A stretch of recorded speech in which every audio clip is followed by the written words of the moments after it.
Kemenkes dengan skor keseluruhan di atas 70 apabila instalasi farmasi tersebut melakukan pengolahan sesuai standar, dan di bawah 70 apabila tidak memenuhi standar.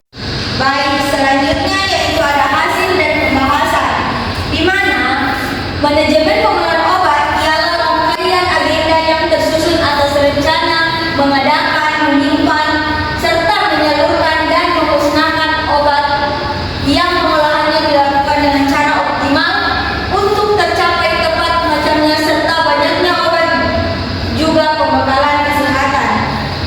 Pengelolaan obat sangat penting karena hal ini sangat mempengaruhi stabilitas obat yang diketahui sangat rentan terhadap faktor-faktor yang dapat menyebabkan obat menjadi rusak seperti suhu, sinar matahari, kelembapan, dan lain-lainnya.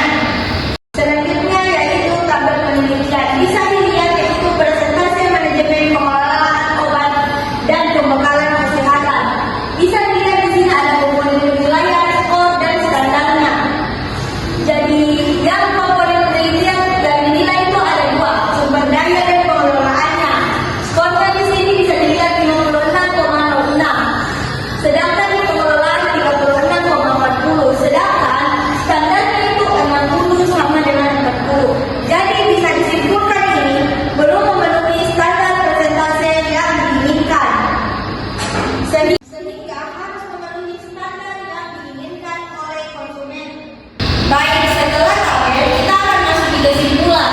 Secara umum, pengelolaan logistik di instalasi farmasi menunjukkan hasil yang beragam tergantung pada beberapa faktor seperti sumber daya, kebijakan internal, dan pelatihan staf. Beberapa aspek seperti pemilihan dan pengadaan obat, penerimaan barang, penyimpanan, dan pendistribusian seringkali berjalan efektif. Ada terakhir pada saran, di mana ada beberapa saran yang akan saya ajukan. Yang pertama itu meningkatkan perencanaan, penguatan